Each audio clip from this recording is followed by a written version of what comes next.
Hi ಎಲ್ರಿಗೂ ಬೊಂಬಟ್ ಕಿಚನ್ಗೆ ಸ್ವಾಗತ. ಇವತ್ತು ದೊಡ್ಡಕಾಯಿ ಅದೇ ದೊಡ್ಡ ಲಿಂಬೆ ಹಣ್ಣು ಅಂತಾರೆ, ತುಂಬ ಜನ ತುಂಬ ಹೆಸರಿಂದ ಕರೀತಾರೆ. ಕೆಲವೊಬ್ಬರು ದೊಡ್ಡ ಲಿಂಬೆ ಹಣ್ಣು ಅಂತಾರೆ, ಅದನ್ನು ಚಿತ್ರಾನ್ನಕ್ಕೆ ಅದಕ್ಕೆಲ್ಲ ತುಂಬ ಉಪಯೋಗಿಸ್ತಾರೆ. ನೋಡಿ ಈ ಥರ ಇರುತ್ತೆ. ಈ ಥರ ದೊಡ್ಡ ಲಿಂಬೆಹಣ್ಣು ಗಾತ್ರಕ್ಕಿಂತ ದೊಡ್ಡದಿರುತ್ತೆ, ಅದಕ್ಕೆ ದೊಡ್ಡಕಾಯಿ ಅಂತ ಹೇಳ್ತಾರೆ ತುಂಬ ಜನ. ನಾವು ಕೂಡ ದೊಡ್ಡಕಾಯಿ ಅಂತಲೇ ಹೇಳ್ತೀವಿ. ಇದನ್ನು ಕಟ್ ಮಾಡಿಬಿಟ್ಟು ನಾವು ಸಿಕ್ಕಾಗ ಕಟ್ ಮಾಡಿಬಿಟ್ಟು ಒಂದು ಡಬ್ಬದಲ್ಲಿ ಹಾಕಿಟ್ಬಿಟ್ರೆ ಇಲ್ಲ ಭರಣಿಯಲ್ಲಿ ಹಾಕಿಟ್ರೆ 1 ವರ್ಷ ಅಲ್ಲ 2 ವರ್ಷ ಆದರೂ ಹಾಳಾಗೋದಿಲ್ಲ. ಜಸ್ಟ್ ನಾವು ಕಟ್ ಮಾಡಿ ಉಪ್ಪಲ್ಲಿ ಹಾಕಿಡಬೇಕಷ್ಟೇ. ನಮ್ಗೆ ಬೇಕಾದಾಗ ನಾವು ಉಪ್ಪಿನಕಾಯಿನ ಮಾಡ್ಕೋಬೋದು. ನೋಡಿ ಒಂದು 4 ದೊಡ್ಡಕಾಯಿ ಇದ್ವು, ಅದ್ರದ್ದು ನಾನು ಈಗ ಕಟ್ ಮಾಡಿಬಿಟ್ಟು ಅದ್ರ ಒಳಗಿನ ಬೀಜ ತೆಗೆದು ನಾನು ಉಪ್ಪಲ್ಲಿ ಹಾಕಿಡ್ತೀನಿ. ಇದು ನಾನು ಉಪ್ಪಲ್ಲಿ ಹಾಕಿಟ್ಟಾಗಲೇ 2 ತಿಂಗಳು 2.5 ತಿಂಗಳಾಗಿದೆ. 2.5 ತಿಂಗಳು ಬಿಟ್ಟು ನಾನು ಉಪ್ಪಿನಕಾಯಿ ಮಾಡ್ತಾಯಿದ್ದೀನಿ. ಇಲ್ಲಾಂದರೆ ನೀವು ಬೇಗ ಬೇಕು ಅಂತ ಹೇಳಿದ್ರೆ ಒಂದು ಕನಿಷ್ಠ ಅಂದರೆ ಒಂದು 15ರಿಂದ 20 ದಿವಸ ಇದನ್ನು ಉಪ್ಪಲ್ಲಿ ಹಾಕಿಟ್ರೆ ನೀವು ಉಪ್ಪಿನಕಾಯಿನ ಮಾಡ್ಕೋಬೋದು. ಆದರೆ ಎಷ್ಟು ದಿವಸ ಬಿಡ್ತೀವೋ ಅಷ್ಟು ಚೆನ್ನಾಗಿ ಅದು ಒಂಥರ ಖರ್ಜೂರ ಥರ ಆಗಿರುತ್ತೆ. ಎಷ್ಟು ಚೆನ್ನಾಗಿರುತ್ತೆ ಅದು. ಉಪ್ಪಲ್ಲಿ ಜಾಸ್ತಿ ನಾವು ಉಪ್ಪಲ್ಲಿ ಹಾಕಿಟ್ಟಂಗೂ ಅದ್ರ ಟೇಸ್ಟ್ ತುಂಬ ಚೆನ್ನಾಗಿರುತ್ತೆ. ನೋಡಿ ಈ ರೀತಿ ಸ್ವಲ್ಪ ಕಟ್ ಮಾಡ್ಕೊಳ್ತಾ ಇದ್ದೀನಿ. ಇದಕ್ಕೆ ಸ್ವಲ್ಪ ರಸ ಕಡಿಮೆ ಇರುತ್ತೆ ಮಾಮೂಲಿ ನಮ್ಮ ಲಿಂಬೆಹಣ್ಣಿಗಿಂತ. ನಾವು ಇಲ್ಲಿ ಬೀಜ ಹಾಕದೇ ಇದ್ದರೆ ಒಳ್ಳೆಯದು, ಇಲ್ಲಾಂದರೆ ಕಹಿ ಅಂಶ ಬಿಟ್ಬಿಡುತ್ತೆ ಅದರಿಂದ. ಅದು ನನ್ನ ಒಂದು ಅನಿಸಿಕೆ. ನೀವು ಬೀಜ ಹಾಕಿ ಉಪ್ಪಲ್ಲಿ ಹಾಕ್ತೀರಾ ಅಂದರೆ ತೊಂದರೆ ಇಲ್ಲ, ನಿಮಗೆ ಹೇಗೆ ಬೇಕೋ ಹಾಗೆ ಮಾಡ್ಕೊಳ್ಳಿ. ಇದಕ್ಕಿಂತ ಸ್ವಲ್ಪ ದೊಡ್ಡ ಕಾಯಿನೂ ಇರ್ತವೆ. ನನಗೆ ಮೀಡಿಯಮ್ ಗಾತ್ರ ದೊಡ್ಡ ಕಾಯಿ ಸಿಕ್ಕಿದ್ವು, ಅದರಿಂದ ಇದನ್ನೇ ನಾನು ಉಪ್ಪಲ್ಲಿ ಹಾಕ್ತಾಯಿದ್ದೀನಿ. ಈಗ ನೋಡಿ ನಾನು ಹೇಳಿದ್ದೆನಲ್ಲ ನಿಮಗೆ 2 ತಿಂಗಳು ಬಿಟ್ಟು ನಾನು ಮಾಡ್ತಾಯಿದ್ದೀನಿ ಅಂತ. ಒಂದು ಚೂರು ಹಾಳಾಗಿಲ್ಲ. ಮತ್ತು ಯಾವ ರೀತಿ ಇತ್ತು 2 ತಿಂಗಳಾದಮೇಲೆ ಅಂತ ನಿಮಗೆ ಅದು ಕೂಡ ತೋರಿಸ್ತೀನಿ. ನೋಡಿ ಬೀಜನ ಈ ರೀತಿಯಾಗಿ ತುಂಬ ಬೀಜ ಇರುತ್ತೆ ಇದಕ್ಕೆ. ಮಾಮೂಲಿ ಲಿಂಬೆಹಣ್ಣಿಗಿಂತ ಬೀಜ ತುಂಬ ಜಾಸ್ತಿ ಇರುತ್ತೆ ಇದರಲ್ಲಿ. ಈ ರೀತಿ ಬೀಜನ ಸ್ವಲ್ಪ ಚಾಕುವಿನ ಸಹಾಯದಿಂದ ಅಥವಾ ಕೈಯಿಂದ ಸ್ವಲ್ಪ ಕಷ್ಟನೇ ತೆಗೆಯೋದು. ಚಾಕುವಿನ ಸಹಾಯದಿಂದ ಈ ರೀತಿ ನಿಧಾನಕ್ಕೆ ತಗೊಂಡು, ಮತ್ತು ಇದು ಸಿಪ್ಪೆ ಗಿಪ್ಪೆ ಎಲ್ಲ ಏನೂ ತೆಗೆಯೋದಿಲ್ಲ, ಎಲ್ಲನೂ ಹಾಕಬೇಕು. ಅದಕ್ಕೆ ಬೀಜ ಒಂದು ಬಿಟ್ಟು ನಾನು ಹಾಕೋದು, ಬೀಜ ಒಂದು ಹಾಕೋದಿಲ್ಲ. ಇದು ನಿಮಗೆ ಬೇಕಾದ ಒಂದು ಗಾತ್ರದಲ್ಲಿ ನೀವು ಕಟ್ಟನ್ನು ಮಾಡ್ಕೊಳ್ಳಿ. ನಾನು ಮೀಡಿಯಮ್ಮಾಗಿ ಸ್ವಲ್ಪ ಸಣ್ಣ ಹೋಳನ್ನೇ ಮಾಡ್ತಾಯಿದ್ದೀನಿ. ನೋಡಿ ಈ ರೀತಿ ನಾನು ಕಟ್ಟರ್ನ ಸಹಾಯದಿಂದ ಹೋಳನ್ನ ಮಾಡ್ತಾಯಿದ್ದೀನಿ. ನೀವು ಚಾಕುವಿನ ಸಹಾಯದಿಂದ ಅಥವಾ ಈಳಿಗೆ ಮಣೆಯ ಸಹಾಯದಿಂದ ನೀವು ಕಟ್ಟನ್ನ ಮಾಡ್ಕೋಬೋದು. ನೋಡಿ 4 ಇದ್ದಾವೆ, 4ನೂ ಇದೇ ರೀತಿಯಾಗಿ ನಾನು ಕಟ್ ಮಾಡ್ಕೊಂಬಂದು ಈ ಒಂದು ಡಬ್ಬಿ ತೊಗೊಂಡಿದ್ದೀನಲ್ಲ, ಕೆಲವೊಬ್ಬರು ಪ್ಲಾಸ್ಟಿಕ್ ಡಬ್ಬಿ ಉಪಯೋಗಿಸ್ಬಾರ್ದು ಅಂತ ಹೇಳ್ತಾರೆ. ಆದರೆ ಇದ್ದಿದ್ದಲ್ಲೇ ಹಾಕಿಡ್ತೀನಿ ನಾನಂತೂ. ನಿಮ್ಮ ಹತ್ರ ಭರಣಿ ಇತ್ತು ಅಂದರೆ ಭರಣಿಯಲ್ಲಿ ಹಾಕಿಡಿ, ಇಲ್ಲಾಂದರೆ ಗಾಜಿಂದ ಯಾವ್ದಾರು ಒಂದು ಗ್ಲಾಸ್ ಇತ್ತು ಅಂದರೆ ಅದ್ರಲ್ಲಿ ಹಾಕಿಡಿ. ನೋಡಿ ನಾನು ಪ್ಲಾಸ್ಟಿಕ್ ಡಬ್ಬಿಗೆ ಕೆಳಗಡೆ ಉಪ್ಪು ಹಾಕಿದ್ದೀನಿ, ದಪ್ಪ ಉಪ್ಪು, ಕಲ್ಲುಪ್ಪು. ನಂತರದಲ್ಲಿ ಈ ಕಟ್ ಮಾಡಿರುವಂಥ ದೊಡ್ಡಕಾಯಿ ಪೀಸ್ನ ಹಾಕ್ತಾ ಹೋಗ್ತೀನಿ. ಸ್ವಲ್ಪ ದೊಡ್ಡಕಾಯಿ ಪೀಸು, ಸ್ವಲ್ಪ ಉಪ್ಪು, ಈ ರೀತಿ ಹಾಕ್ತಾ ಹೋಗ್ತೀನಿ. ನೋಡಿ ಎಲ್ಲ ಕಟ್ ಮಾಡ್ಕೊಂಡಿದ್ದೀನಿ. ಹೀಗೆ ಹಾಕಿ ನಾನು ಲೇಯರ್ ಮಾಡಿ ಹಾಕಿದ್ದೀನಿ. ನೋಡಿ ಇಷ್ಟೊಂದು ಬೀಜ ಬಂದಿದೆ. ಈ ಬೀಜನ ಬೇಕಾದ್ರೆ ನೀವು ಗಿಡ ಮಾಡೋಕ್ಕೆ ಉಪಯೋಗಿಸ್ಕೋಬೋದು. ನೋಡಿ ಈ ರೀತಿ ಒಂದು ಸ್ವಲ್ಪ ನಾನು ದೊಡ್ಡಕಾಯಿ ಹಾಕಿದ್ದೀನಿ, ಸ್ವಲ್ಪ ಉಪ್ಪು, ದೊಡ್ಡಕಾಯಿ ಸ್ವಲ್ಪ ಉಪ್ಪು, ಈ ರೀತಿ ಪೀಸ್ಗಳನ್ನು ಹಾಕಿ ತುಪ್ಪಿದ್ದೀನಿ. ಕೊನೆಯಲ್ಲಿ ಸಹ ಇದೇ ರೀತಿಯಾಗಿ ಮೇಲ್ಗಡೆ ಉಪ್ಪನ್ನು ಹಾಕಿ ಸ್ವಲ್ಪ ಇದನ್ನು ಮಿಕ್ಸ್ ಮಾಡಿಬಿಟ್ಟು ನಾನು ಮುಚ್ಚಿ ಇಡ್ತೀನಿ. 2 ತಿಂಗಳು ಆದಮೇಲೆ ಯಾವ ರೀತಿ ಆಗಿದೆ ಅಂತ ತೋರಿಸ್ತೀನಿ.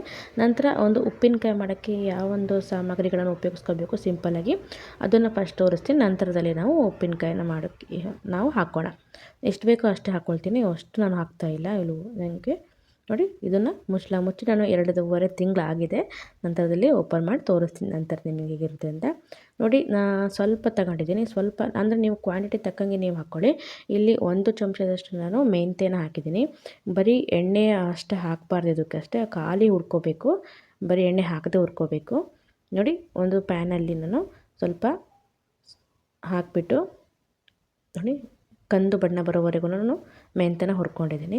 ಅದೇ ಒಂದು ಪ್ಯಾನಲ್ಲಿ ನಾನು 1.5 ಚಮಚದಷ್ಟು ನಾನು ಇಲ್ಲಿ ಸಾಸಿವೆನ ಹಾಕ್ಕೊಂಡಿದ್ದೀನಿ. ಇದು ಮತ್ತು ನಾನು 2 ರೀತಿ ಮಾಡ್ತಾಯಿದ್ದೀನಿ. ಅಂದರೆ ಈ ದೊಡ್ಡಕಾಯ್ದೊಂದು ಮಾಡ್ತಿದ್ದೀನಿ, ಮತ್ತು ಅಪ್ಪೆ ಮೇಲೆ ಉಪ್ಪಿನಕಾಯಿನ ನಾನು ಹೇಗೆ ಮಾಡೋದು ಅಂತ ತೋರಿಸಿದ್ದೀನಿ, ಅದೂ ಮಾಡ್ತಾಯಿದ್ದೀನಿ. ಎರಡಕ್ಕೂ ಸೇರಿ ನಾನು ಇಲ್ಲಿ ಹುರ್ಕೊಳ್ತಾ ಇದ್ದೀನಿ. ನಿಮ್ಮ ಒಂದು ಕ್ವಾಂಟಿಟಿ ತಕ್ಕಂಗೆ ನೀವು ಹೆಚ್ಚು ಕಡಿಮೆ ಮಾಡ್ಕೋಬೋದು ಇಲ್ಲಿ ಸಾಸಿವೆ ಮತ್ತು ಮೆಂತ್ಯ ಎಲ್ಲ. ನಂತರ ನೋಡಿ ಮೆಂತ್ಯ ಎಲ್ಲ ಕಲರ್ ಚೇಂಜ್ ಆಗಿದೆ, ಸ್ವಲ್ಪ ವೈಟ್ ಆಗಬೇಕು. ಆಗ ಸ್ವಲ್ಪ ಪಟ್ ಅಂತ ಹಾರಬೇಕು, ಅಲ್ಲಿವರೆಗೂ ನಾವು ಇದನ್ನು ಚೆನ್ನಾಗಿ ಫ್ರೈ ಮಾಡ್ಕೋಬೇಕು. ಮತ್ತು ಮೆಂತ್ಯ ಘಮ ಬರುತ್ತೆ, ಆವಾಗ ಗೊತ್ತಾಗುತ್ತೆ ನಮಗೆ ಫ್ರೈ ಆಗಿದೆ ಅಂತ. ಇದನ್ನು ಕೂಡ ಅದೇ ಒಂದು ನಾನು ಪ್ಲೇಟ್ಗೆ ಹಾಕ್ತಾಯಿದ್ದೀನಿ. ಇದನ್ನು ನಾನು ತಣ್ಣಗಾದ್ಮೇಲೆ ಪೌಡ್ರ್ ಮಾಡ್ಕೊಂಬರ್ತೀನಿ ಮಿಕ್ಸರ್ ಜಾರಲ್ಲಿ ಹಾಕಿಬಿಟ್ಟು. ನೋಡಿ 2 ತಣ್ಣಗಾಯಿತು, ನಾನು ಮಿಕ್ಸರ್ ಜಾರಲ್ಲಿ ಹಾಕಿ ಈ ರೀತಿ ನುಣ್ಣಗೆ ಪೌಡ್ರ್ ಮಾಡ್ಕೊಂಬಂದಿದ್ದೀನಿ. ಇಷ್ಟಿದ್ರೆ ಸಾಕು ಪೌಡ್ರಿಗೆ. ಇದು 2ಕ್ಕೂ ಸೇರಿಸಿ ನಾನು ಹಾಕ್ತಾಯಿದ್ದೀನಿ. ಇಲ್ಲಿ ನೋಡಿ 2.5 ತಿಂಗಳು ಆಯ್ತಲ್ಲ ನಂದು. ಈಗ ಓಪನ್ ಮಾಡಿ ತೋರಿಸ್ತಿದ್ದೀನಿ ನೋಡಿ ಯಾವ ರೀತಿ ಒಂದು ಖರ್ಜೂರದ ಪೀಸ್ ಇರುತ್ತಲ್ಲ ಆ ರೀತಿಯಾಗಿ ಆಗಿದೆ. ಮತ್ತು ಒಂಚೂರು ರಸ ಏನೂ ಇಲ್ಲ. ಚೆನ್ನಾಗಿ ನಾವು ಹೇಗೆ ಬೇಕಾದರೆ ಕಡ್ಕೊಂಡು ತಿನ್ಬೋದು, ಅಷ್ಟು ರುಚಿಯಾಗಿದೆ. ಮತ್ತು ಘಮ ಘಮ ಅಂತ ಬರ್ತಾಯಿದೆ. ಎಷ್ಟು ಚೆನ್ನಾಗಿ ಉಪ್ಪು ಹಿಡ್ಕೊಂಡಿದೆ ಅಂದರೆ ಒಂದು ಚೂರು ಹಾಳಾಗಿಲ್ಲ ನಮಗೆ. ಈ ರೀತಿಯಾಗಿ ನೋಡಿ ಇದೇ ರೀತಿ ನಾವು ಪ್ಲೇಟಲ್ಲಿ ಹಾಕ್ಕೊಂಡು ತಿನ್ಕೋಬೋದು. ಎಷ್ಟು ರುಚಿ ಇದೆ ಗೊತ್ತಾ. ಬೇಕಾದರೆ ನೀವು ಒಂದೇ ಒಂದು ಬೇಕಾದರೆ ಹಾಕಿ ನೋಡಿ. ಈ ರೀತಿ ಬೇಕಾದರೆ 1 ತಿಂಗಳು 2 ತಿಂಗಳು ಬಿಟ್ಟು ನೋಡ್ಕೊಳ್ಳಿ, ತುಂಬ ಚೆನ್ನಾಗಿರುತ್ತೆ. ನನಗೀಗ ವಿಡಿಯೋ ಮಾಡುವಾಗೂ ಸಹ ಬಾಯಲ್ಲಿ ನೀರು ಬರ್ತಾಯಿದೆ, ಯಾಕಂದರೆ ಅಷ್ಟು ರುಚಿಯಾಗಿದೆ. ನೋಡಿ ಸ್ವಲ್ಪ ತೊಗೊಂಡಿದ್ದೀನಿ. ಉಳಿದಿರೋದನ್ನ ಹೀಗೆ ನೀವು ಗಟ್ಟಿ ಮುಚ್ಚಳ ಮುಚ್ಚಿ ಇಟ್ಟರೆ ಆಯಿತು. 1 ವರ್ಷ 2 ವರ್ಷ ಏನೂ ಆಗೋದಿಲ್ಲ. ಬೇಕಾದಷ್ಟು ತೊಗೊಳ್ಳೋದು, ನಾವು ಮಾಡ್ಕೊಳ್ಳೋದು, ಉಪ್ಪಿನಕಾಯಿ ಮಾಡ್ಕೊಳ್ಳೋದು, ಸಾಕಾಗಿದ್ದು ಸ್ವಲ್ಪ ಇಡೋದು. ಇದು ಖಾಲಿ ಆದಮೇಲೆ ಮತ್ತೆ ಮಾಡ್ಕೋಬೋದು ನಾವು. ನೋಡಿ ಇದಕ್ಕೆ ನಾನೀಗ ಒಂದು ಉಪ್ಪಿನಕಾಯನ್ನು ಹಾಕ್ತಿದ್ದೀನಿ. ಇಷ್ಟು ಸಾಕು, ನಮಗೊಂದು 15-20 ದಿವಸ ಬರುತ್ತೆ. ನಂತರದಲ್ಲಿ ಖಾಲಿ ಆದರೆ ಸಿಂಪಲ್ ಈಸಿ, ಜಾಸ್ತಿ ಕಷ್ಟ ಏನಿಲ್ಲ, ಮಾಡ್ಕೋಬೋದು. ನೋಡಿ ನಾನು ಪೌಡ್ರ್ ಮಾಡಿದ್ನಲ್ಲ ಮೆಂತ್ಯ ಮತ್ತು ಸಾಸಿವೆದು, ಇದಕ್ಕೆ ಎಷ್ಟು ಬೇಕೋ ಅಷ್ಟು ಹಾಕ್ಕೊಳ್ತಾ ಇದ್ದೀನಿ. ಉಳಿದಿರೋದನ್ನ ಅಪ್ಪೆ ಮಿಡಿದು ಅದನ್ನು ಕೂಡ ಕಟ್ ಮಾಡ್ಕೊಂಡಿದ್ದೀನಿ, ತೋರಿಸ್ತೀನಿ ನೋಡಿ. ಇದನ್ನು ಕೂಡ ಕಟ್ ಮಾಡ್ಕೊಂಡಿದ್ದೀನಿ ಅಪ್ಪೆ ಮಿಡಿದು. ಇದನ್ನು ಈಗ ಸೇಮ್ ಪೌಡ್ರು, ಸೇಮ್ ಮೆಥಡು, ಆದರೆ ಅದರ ಮಾವಿನಕಾಯಿ, ಇದು ನಿಂಬೆಕಾಯಿ ಅಷ್ಟೇ, ದೊಡ್ಡಕಾಯಿ. ನಂತರದಲ್ಲಿ ನಿಮಗೆ ಖಾರಕ್ಕೆ ತಕ್ಕನಷ್ಟು ನಾವು ಇಲ್ಲಿ ಖಾರ ಪುಡಿ ಹಾಕ್ಕೊಳ್ತಾ ಇದ್ದೀನಿ. ನಾನಂತೂ ದೊಡ್ಡ ಸ್ಪೂನಲ್ಲಿ ಖಾರದ ಪುಡಿ ಹಾಕ್ತಾಯಿದ್ದೀನಿ. ಖಾರ ಎಷ್ಟು ಬೇಕೋ ಅಷ್ಟು ಮಾಡ್ಕೊಳ್ಳಿ. ಖಾರ ಜಾಸ್ತಿ ಇದ್ದಂಗೆ ಇದು ರುಚಿ ಇರುತ್ತೆ. ನೋಡಿ ಮಿಕ್ಸ್ ಮಾಡ್ಕೊಳ್ಳಿ. ಮತ್ತು ನೀರು ಏನೂ ಹಾಕೋದಿಲ್ಲ, ನೀರು ಹಾಕಿದ್ರೆ ಕೆಟ್ಟೋಗ್ಬಿಡುತ್ತೆ.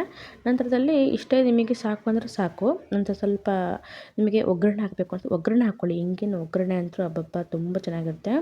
ನಾನು ಇದಕ್ಕೆ ಇಂಗಿನ ಸಣ್ಣ ಒಗ್ಗರಣೆ ಹಾಕ್ತೀನಿ ನೋಡಿ. ಜಸ್ಟ್ ಏನಿಲ್ಲ, ಸ್ವಲ್ಪ ಎಣ್ಣೆ ಬಿಸಿ ಮಾಡೋಕ್ಕಿಡ್ತೀನಿ. ಮಾಮೂಲಿ ನಮ್ಮ ಅಡುಗೆ ಎಣ್ಣೆನ ಬಿಸಿ ಮಾಡೋಕ್ಕಿಟ್ಟಿದ್ದೀನಿ ನಾನು. ನೋಡಿ, ನೀವು ಕೊಬ್ಬರಿ ಎಣ್ಣೆ ಹಾಕೋದು ಬೇಡ ಅನಿಸುತ್ತೆ ನನಗೆ, ಯಾಕಂದರೆ ಕೊಬ್ಬರಿ ಎಣ್ಣೆ ಬೇಗ ಹಾಳಾಗುತ್ತೆ. ಆದ್ದರಿಂದ ನೀವು ಬೇಗ ಒಂದು 15-20 ದಿನಕ್ಕೆ ಮಾಡ್ತೀರಾ ಅಂದರೆ ಹಾಕ್ಕೊಳ್ಳಿ, ಚೆನ್ನಾಗಿರುತ್ತೆ. ನಾನು ಅಡುಗೆ ಎಣ್ಣೆ ಹಾಕಿದ್ದೀನಿ. ಅಡುಗೆ ಎಣ್ಣೆ ಸ್ವಲ್ಪ ಬಿಸಿ ಆದಮೇಲೆ ಇದಕ್ಕೆ ಒಂದು ಅರ್ಧ ಟೇಬಲ್ ಸ್ಪೂನಷ್ಟು ನಾನು ಇಂಗನ್ನು ಹಾಕ್ತಾಯಿದ್ದೀನಿ. ನೋಡಿ, ಇಂಗು ಜಾಸ್ತಿ ಇದ್ದಂಗೂ ತುಂಬ ಮಾಡುತ್ತೆ. ಮತ್ತು ಯಥೇಚ್ಛವಾಗಿ ಹಾಕೋಕೆ ಹೋಗ್ಬಿಡಿ. ಸಣ್ಣ ಸ್ಪೂನಲ್ಲಿ ಒಂದು ಅರ್ಧ ಸ್ಪೂನಷ್ಟು ಹಾಕಿದ್ದೀನಿ. ನೋಡಿ, ಇಷ್ಟು ಹಾಕಿದ್ರೆ ಸಾಕು, ಚೆನ್ನಾಗಾಗುತ್ತೆ ನಮಗೆ ಒಂದು ದೊಡ್ಡಕಾಯಿ ಉಪ್ಪಿನಕಾಯಿ.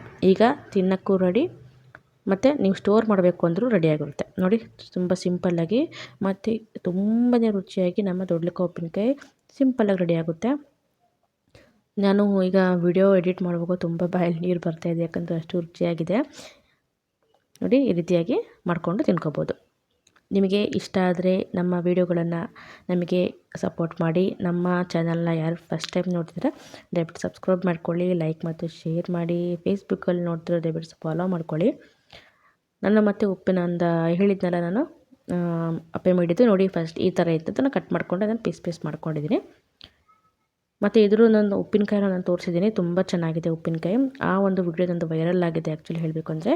ಒಂದು ಅಪ್ಪೆ ಮಿಡಿ ಉಪ್ಪಿನಕಾಯಿದು ನೋಡಿ. ನಾನು ಜಸ್ಟ್ ಇಲ್ಲಿ ಬುತ್ತಿಯನ್ನು ಮಾಡ್ಕೊಂಡಿದ್ದೀನಿ. ನನಗೆ ಬುತ್ತಿಯನ್ನು ಭಾಳ ಇಷ್ಟ, ಇದು ಮಾಡ್ಕೊಂಡಿದ್ದೀನಿ. ಜೊತೆಗೆ ಅಪ್ಪೆ ಮಿಡಿ ಉಪ್ಪಿನಕಾಯಿ ಮತ್ತು ದೊಡ್ಡಕಾಯಿ ಉಪ್ಪಿನಕಾಯಿ ಎರಡೂ ರೆಡಿಯಾಗಿದೆ.